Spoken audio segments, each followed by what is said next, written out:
And still on the happenings on our political space this morning, federal government votes 27 billion naira for Obasanjo, Gowon, Buhari, others in 2025.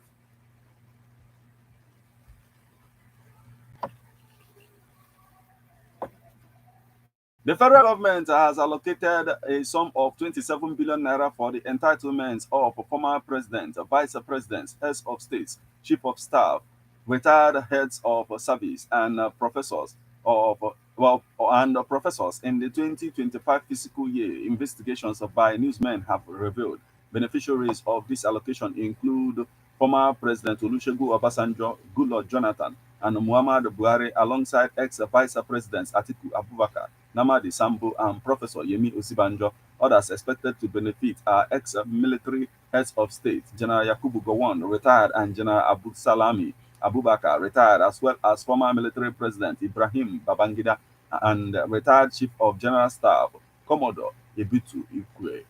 President Bola Tinubu presented the 2025 budget titled Budget of Restoration, Securing Peace, Rebuilding Prosperity to a joint session of the National Assembly on Wednesday.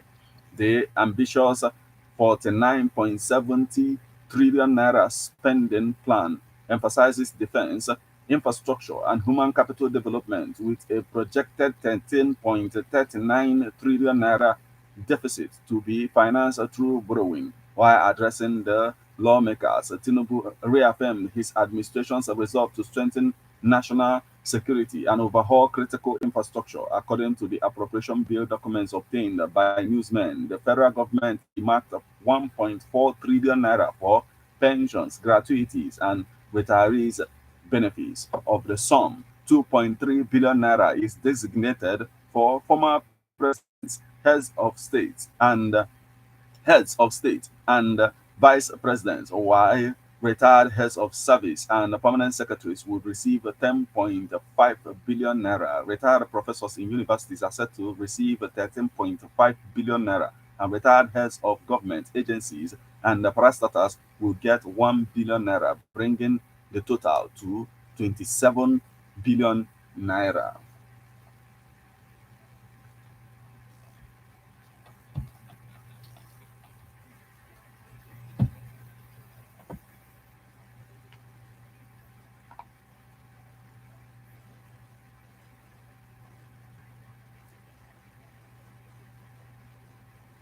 And the next story we have for you this morning is Lesser Hajj Chetima returns to Abuja.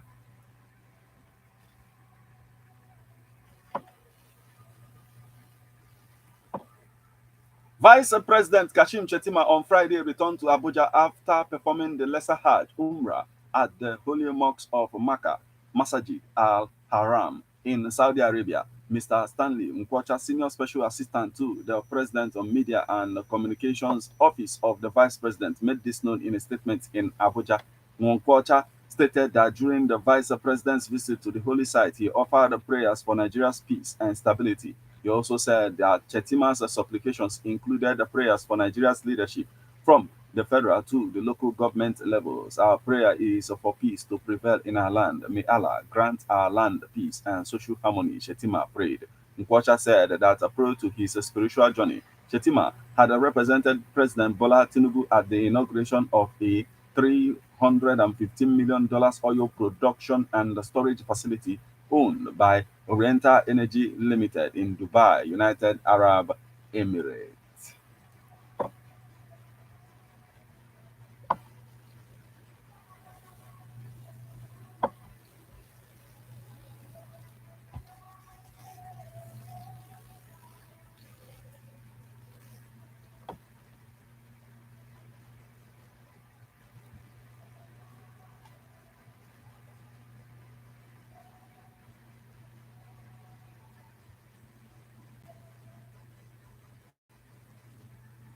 2.23 trillion naira ransom payment. Opposition flays the federal government as APC false report.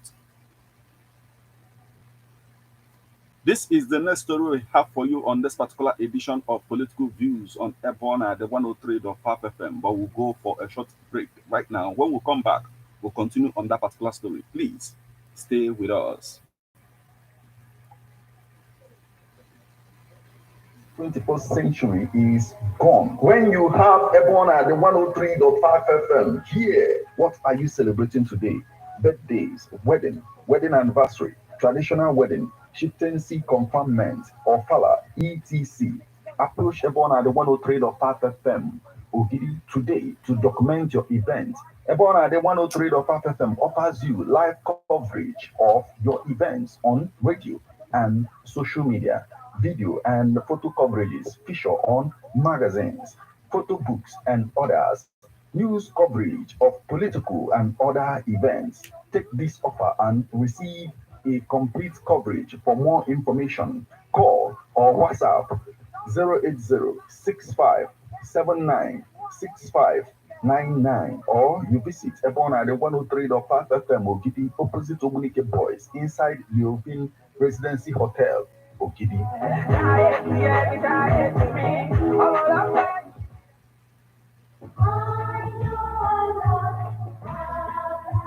Man is a political animal. That's why we all have our views on politics. Political View comes to you at Ebona, the 103.5 FM with Martin Ifan Shukumi is here every Monday, 3 o'clock p.m. to 4:30 p.m. and Saturday, 10 a.m. to 11:30 a.m. It's all about the day-to-day activities in the Nigerian political space. Views of political actors from various political parties on political process, views of labor leaders, and most importantly, your views.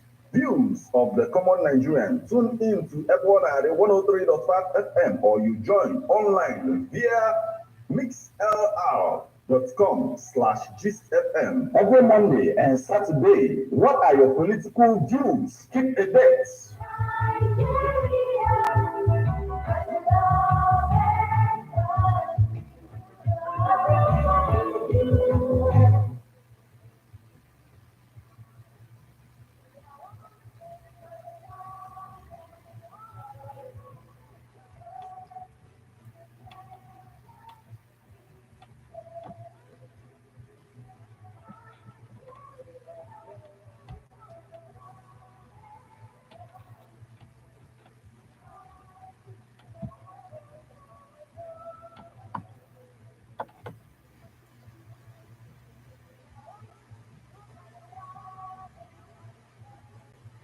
That's right. You're welcome back to Political Views on Airborne at the 103.5 FM.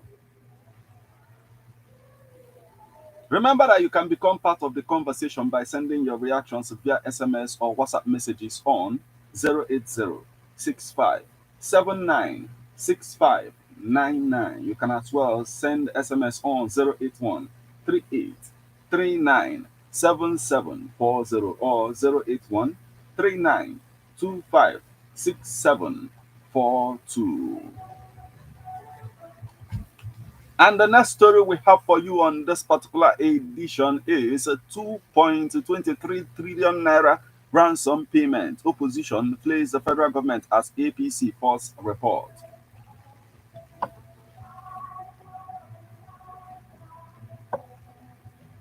Major opposition parties in Nigeria have knocked the federal government and security agents on the trend of insecurity in the country, saying they were not doing enough to stem the tide of kidnapping. The concerns were raised following the revelation in the data released on December 17th by the National Bureau of Statistics, which revealed that Nigerians paid a sum of 2.23 trillion naira as a ransom to kidnappers between May 2023 and April 2024. According to MBS, 2.2 million Nigerians were kidnapped, while 614,937 were killed in the same year. Expectedly, the report generated mixed reactions from concerned stakeholders and political parties across the country. Reacting to the National Publicity Secretary of Labour Party, Ubiora Ifo, lamented that random abductions of innocent persons was allowed to fester into a booming business in Nigeria. Ifo, in an interview with newsmen, stated that the MBS report showed how high insecurity had impacted every household in the country. He said the MBS statistics said it all. In a population of 230 million, at least one person in every 100 has been kidnapped in Nigeria. It is incredible and bizarre. It means that insecurity has already come to everybody's doorstep. Even in my village, you will find that at least one of every 100 has been kidnapped. This is happening despite the humongous amount of money budgeted for security, including police and defense. Our farmers are no longer safe on the farm because it is only when we keep the farmers safe that we can produce food. Ifo noted that most Nigerians were beginning to doubt the figures and statistics of killed or arrested criminals are frequently shunned out by the military in the fight against banditry and insurgency. They are not they are not verifiable at all, but that's not to say they are not doing their best. The question is, why is the number of these criminals on the rise? Is it that we do not have enough personnel or the right equipment in place? There is no day in Nigeria that kidnapping doesn't take place. So we think that the government is trying to their best, but their best is just not enough. Nigerians should also do their best by limiting their movements. If you don't have any reason to go out, you don't need to be on the road because the security agents is not enough to protect everyone. He stated.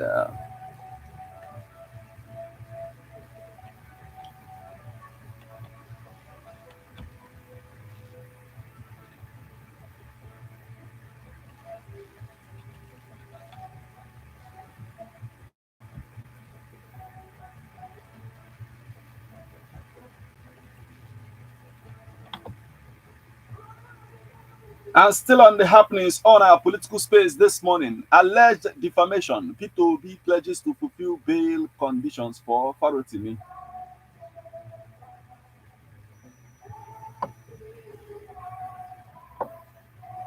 The 2023 Labour Party presidential candidate P2B has offered to fulfill the bail conditions of human rights lawyer Dele Farotimi. Newsman recalls that on Friday, Farotimi was granted bail by an Ekiti magistrate court in a defamation case involving Afe Babalola. The bail conditions require a 30 million naira bond, two sureties, one of whom must own a house, surrendering his passport and refraining from granting media interviews. A former spokesperson for Obi's 2023 presidential campaign, Tanko Yunusa, in a statement shared on Friday via his X account, announced the decision of Mr. Obi. Yunusa said that Obi, as a proponent of a rule of law, wanted the issue resolved in a way that respects legal processes and benefits everyone involved. I consulted His Excellency Peter Obi as the leader of the obedient movement as a respecter of rule of law, due process, and order. He offered to take Dele Farotimi on the bail conditions, UNISTA stated. He further expressed Obi's gratitude to all concerned in the matter. His concern is that the situation be resolved in the best interest of all parties and our legal system. He extended his sincere appreciation to all concerned, Yunusa added.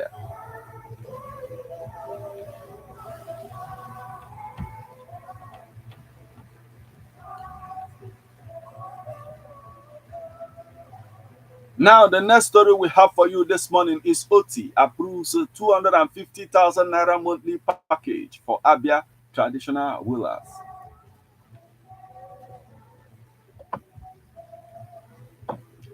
Abia State Governor Alex Oti has approved a new monthly stipend of 250,000 naira for traditional rulers in the state.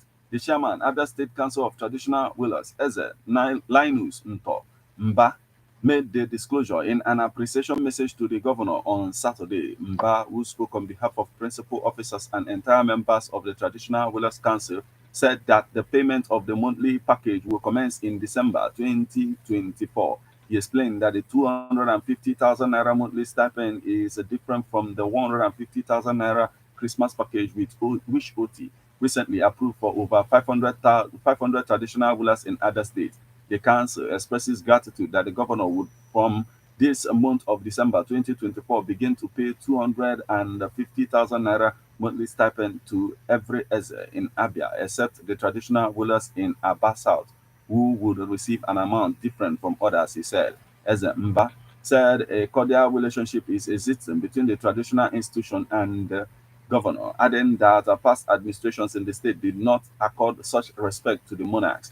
He promised that the traditional rulers will continue to support the governor in eradicating criminal elements from various communities for peace and security to reign supreme.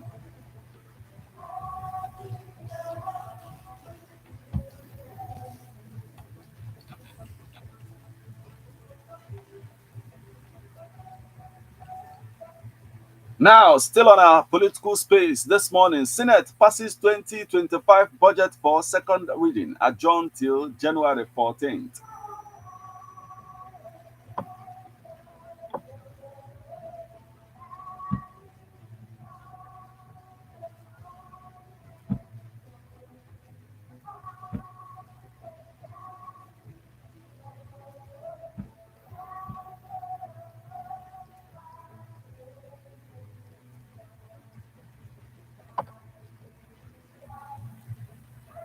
Barely 24 hours after President Bola Tinubu presented the 2025 appropriation bill, the Senate has passed the piece of legislation for second reading. The Red Chamber had earlier debated the 2025 appropriation bill after it was mentioned for the first reading, focusing on critical issues of security, economic growth, and effective implementation of the 49.7 trillion naira budget. Following robust discussions, the bill was passed for a second reading and referred to the Senate Committee on Appropriation for detailed legislative scrutiny. During the debate, lawmakers highlighted the importance of security as a prerequisite for achieving the budget's goal. Ojuzo Kalo, APC, Abia North, emphasized the need to inject more funds into the manufacturing sector and development institutions like the Bank of Industry to stimulate economic growth. Similarly, Francis Adefadusi, PDP Osun East, stressed that the 24% allocation for defense would be ineffective without tackling insecurity. He added that improved security would also boost agricultural productivity. In agreement, Biket Plang, APC, Plateau Central stated, without security, all items listed will not work, but with security in place, agriculture will enjoy bumper harvest. Concerns about regional inclusiveness were also raised. Victor Ume, Labour Party, Anambra Central, decried the exclusion of Port Harcourt Maiduguri Eastern Railway line from the budget and urged its inclusion during the committee review. Other lawmakers flagged the omission of the South-South Development Commission and cautioned against fiscal policies that could escalate inflation. Patrick Mwabweze, APC, Imo North, advocated market-determined exchange rates instead of a proposed 1,500 naira to a dollar peg, a position supported by Sadiq Umar, APC, Kwara North, who called for prudent government spending. The Senate President Godswill Akpabio commended the robust debate and announced the adjournment of plenary for Christmas and New Year holidays. The lawmakers will reconvene on January 14, 2025 to continue legislative activities. The 2025 budget of restoration, securing peace, and rebuilding prosperity aims to stabilize the economy, improve education, enhance infrastructure, and reduce inflation.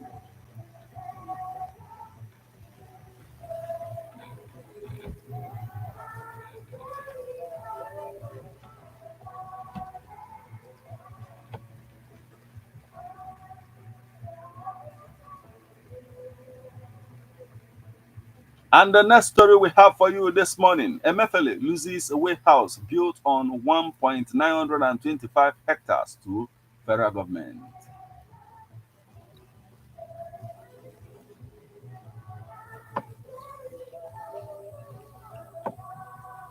Now, the Economic and Financial Crimes Commission has secured a final forfeiture of a warehouse traced to a former governor of the Central Bank of Nigeria, Godwin Emefiele. Top sources close to newsmen disclosed that Justice Deinde Dipeolu of the Federal High Court sitting in Lagos ordered the forfeiture on Thursday, December 19, 2024, with the property forfeited to the federal government of Nigeria. The property, a warehouse built on a landed property measuring 1.925 hectares, situated at Kilometer 8 along Lagos Ibadan Expressway, Maboru, contained 54 general purpose steel containers. The containers were filled with sewing machines of various shapes. Earlier on November 28, the judge had ordered the interim forfeiture of the assets after the commission had moved an application for their forfeiture. Following the following directive of the court of the EFCC to publish the order in two national newspapers for any interested persons to show cause why they should not be finally forfeited. The commission later approached the court for the final forfeiture of the assets. According to the source, the court also ordered the forfeiture of the land holding the warehouse too. the government. At the resumed hearing of the matter on Thursday, EFCC counsel Rotimi Oyedepo San told the court that EFCC had complied with the court's directive to publish the assets in two national newspapers, the source said, citing Section 44, subsection 2, subsection B of the Constitution and Section 17 of the Advanced Fee Fraud and Other Fraud Related Offences Act 2006. He prayed the court to grant the final forfeiture of the assets. Justice Ipolu granted the order, making the forfeiture another milestone in the asset recovery drive of the EFCC.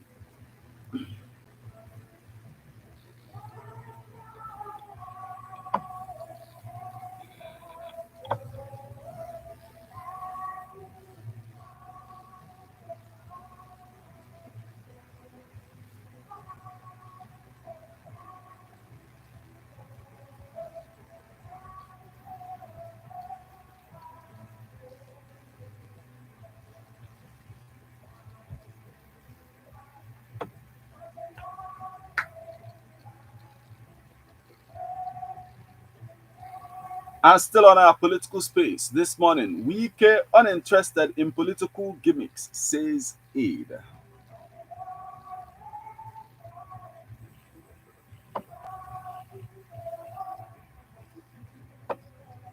Senior Special Assistant on Public Communications and New Media to the Federal Capital Territory Minister, Lere Olayinka, has said his principal, Yeson Wike, is too focused on his responsibility to engage with those he called political hush puppies. Olayinka made references to a member of the House of Representatives from Idato North and South Federal Constituency of Igbo State, Imo, Igochinyere, Ika Wonu. He made the comments in response to allegations from the Action People's Party (APP) and the Coalition of the United Political Parties (CUPP), which suggested that Wike and security agencies were conspiring to arrest Ugo Chinyere. If Ugo Chinyere had accepted money from anyone without fulfilling his obligations, it is his responsibility to address that issue, he said. The spokesman described the Coalition of United Political Party as an unknown and illegal entity, urging its members to pursue more meaningful and honorable activities. He emphasized that the Coalition of United Political Parties was created in 2018 solely to support the People's Democratic Party (PDP) during the 2019 presidential elections. Olayinka further claimed that after the 2019 elections, the coalition of United Political Parties lost its purpose, yet Goshinyere continued to exploit it to advance his political career, ultimately leading him to the House of Representatives, where he pretends to represent a non-existent group of opposition lawmakers. He accused in light of allegations involving judiciary corruption, treason, bribery, and forgery made by his associates in the APP and the coalition of political party. Olayinka suggested that Ugochinyere should reflect on which of his political allies might might be displeased with him. As for Wike, Olayinka maintained that the minister was fully committed to the development of the FCT as directed by President Bola Tinubu and had no time to waste on someone like Ugo Chinyere.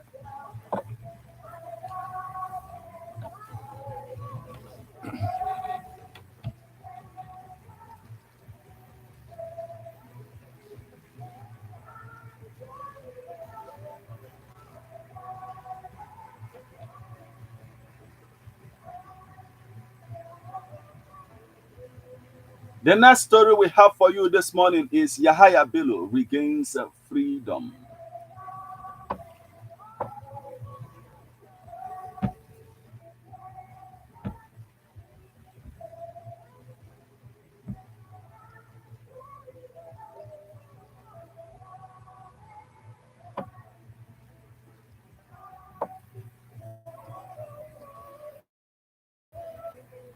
Former Kogi State Governor Yahaya Bello was on Friday released from Kuje Custodial Center after perfecting the bail conditions set by the Federal High Court. Bello's release was confirmed by the spokesperson for the Nigerian Correctional Service (FCT) Command, Adamu Duza, to he said Yahaya Bello has been released after meeting bail conditions. He was released this Friday evening. The controller of the NCSOS FCT, Ajibogun Olatubosu, was on ground to ensure his smooth release and all protocols observed. Bello was granted bail on Thursday by Justice Mary Ann Anene in the sum of 500 million naira. The condition of the bail included providing three sureties, each owning property in selected high-value areas of Abuja, such as Maitama, Gusape, or Asokoro. Bello was also ordered to release his international passport to restrict his travel outside Nigeria without permission. The former governor, along with Shuaibu, Orisha, and Abu Salam Hudu, faces a 16-count charge of conspiracy, criminal breach of trust, and unlawful possession of property brought to the Economic and Financial Crimes Commission. All three have pleaded not guilty to the charges.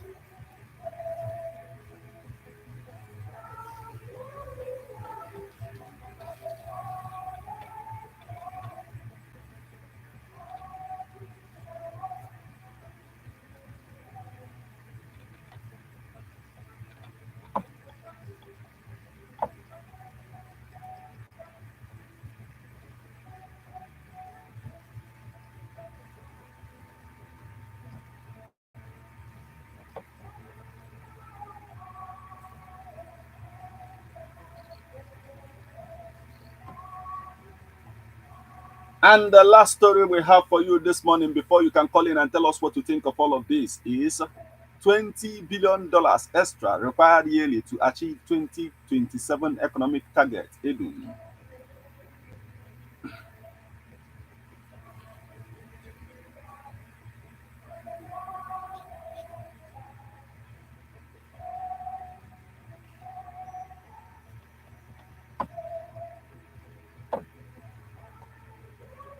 Now, the Minister of Finance and Coordinating Minister of the Economy, Mr. Wale Edun, says the country needs to invest $20 billion to achieve the economic targets by 2027.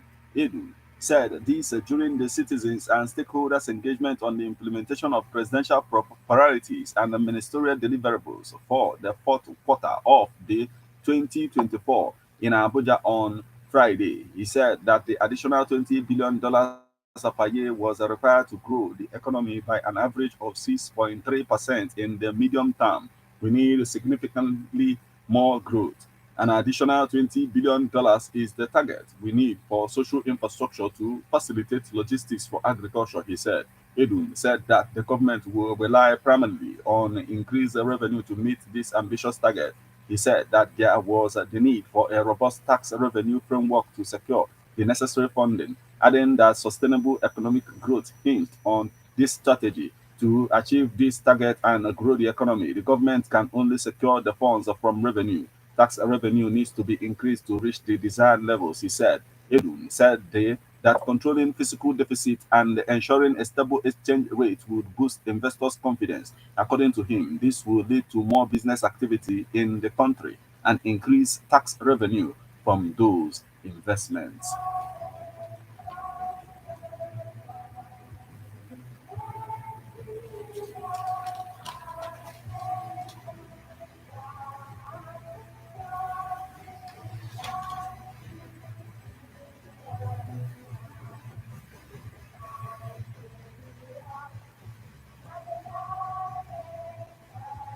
Well, there you have it.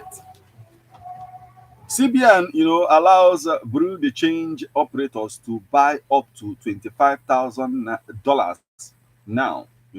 That's new. But the happenings in our political space should remind us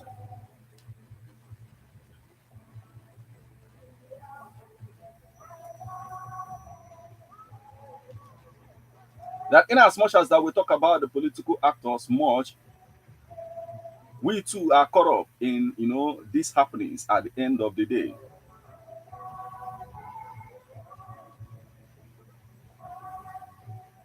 So the magistrate court sitting in Ado-Ekiti granted human rights lawyer Dele Farotimi 30 million naira bail, and P2B agreed that he will pay for that particular, bail.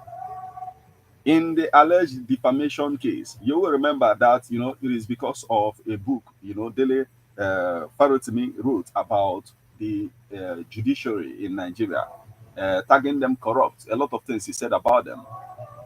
But what is your take on the matter, on all that is going on? Even with the fact that the immediate past governor of Kogi State, Yahaya Bello, is now a free man, but will continue with the court proceedings. Now, remember that the number you call and then you become part of the conversation remains 081 38 39 7740, or you call 081 39 25 6742. You can as well reach us on 08065796599. What is your take on all that is going on in our political space this morning?